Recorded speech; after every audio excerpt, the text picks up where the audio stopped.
Have you ever felt like a fraud in your profession, even when you're qualified and experienced? This unsettled, uneasy feeling is none other than the infamous imposter syndrome, a psychological pattern that plagues many accomplished individuals, making them question their own worthiness in the professional sphere. It's a treacherous pit of self-doubt where one persistently doubts their accomplishments and harbors a constant fear of being unmasked as a charlatan. Imposter syndrome is a malady that doesn't discriminate based on profession, status, or skill level. It is an invasive, pervasive phenomenon that can worm its way into every nook and cranny of an individual's psyche, effectively undermining their confidence and self-esteem. This troubling condition is not confined to any specific profession or occupation, striking indiscriminately at pillars of every industry. Now, can you fathom the existence of these unnerving feelings while performing an intricate task like navigating an airplane across the vast expanse of the sky? It might seem implausible, extremely unlikely even, but the truth is, many pilots encounter these very insecurities, confronting their own versions of imposter syndrome. Imposter syndrome is not a respecter of professions or accomplishments. It is an equal opportunity afflictor. Even in a field where accuracy and self-assuredness are of the utmost necessity, this psychological beast finds a way to sneak in. Right under the radar, it creeps into the hearts of those responsible for traversing the skies, subtly shaking their convictions, sowing seeds of doubt in their well-trained minds. In the high-stakes world of aviation, where every action, every choice bears significant weight and consequences, the presence of imposter syndrome has the power to augment stress levels exponentially, influencing and potentially hampering performance. It can misconstrue a pilot's perception of their own skills, creating a distorted lens through which they view their capabilities. This warped perspective can have a profound influence on critical decisions made in the cockpit, clouding judgment and compromising the pilot's ability to make sound, quick decisions. The severity of the repercussions this syndrome can have in such an environment is nothing short of alarming.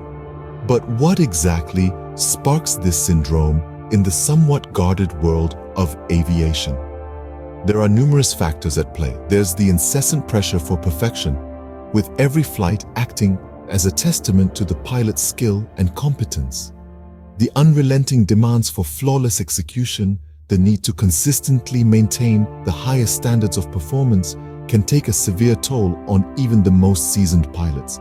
Then there are the unavoidable comparisons with peers, a constant reminder of the high level of competition that pervades the industry. Being constantly measured and compared can breed insecurity and self-doubt, further fueling the imposter syndrome. The nature of flight itself adds another layer to this complex issue. Unlike most other professions, the actions and decisions of a pilot are highly scrutinized, often in real time. Every human error is magnified, every misstep starkly illuminated, leaving no room for the typical human fallibility we all live with. This relentless spotlight on performance can feed the imposter syndrome, exacerbating the feeling of being a fraud. All these aspects combine to create a pressure cooker environment conducive for the growth of imposter syndrome. Each one can contribute in its own way to a pilot feeling like an imposter, the haunting fear of exposure lurking in the shadows of their mind. The potent concoction of constant pressure, unavoidable comparisons, and the magnification of errors creates fertile ground for imposter syndrome to take root and flourish. So, there you have it, imposter syndrome, the unseen, untalked about psychological phenomenon that can affect even the most confident and competent among us, even in fields that leave no room for doubt or error. It's a largely unseen struggle, but one that is very real and prevalent. Indeed, it serves as a reminder that despite our advancements, we are all human, all susceptible to self-doubt, and all capable of feeling like an imposter. But are these feelings universal? To answer that, we turn to the personal stories of pilots who have experienced this phenomenon and successfully navigated through it. These brave individuals shed light on their battles with imposter syndrome, sharing the strategies they employed to overcome it. Their advice: recognize and accept the feelings. Acknowledge them without judgment, understanding that they are common and don't reflect the reality of your skills. Open up about your doubts with trusted mentors or colleagues. You might be surprised to learn that many others face similar feelings. And don't forget to celebrate your successes, no matter how small they may seem. Each successful landing, each correct decision in flight is a testament to your capabilities. Continual education and periodic self-assessments can also help. They can bolster your confidence and provide a more objective view of your skills. So remember, imposter syndrome doesn't have to limit your career as a pilot. By recognizing these feelings, opening up to others, celebrating your accomplishments, and continually assessing your skills, you can confidently navigate not just the skies, but your own self-doubts. And if you ever find yourself struggling with these feelings, don't hesitate to seek support and make use of the resources available.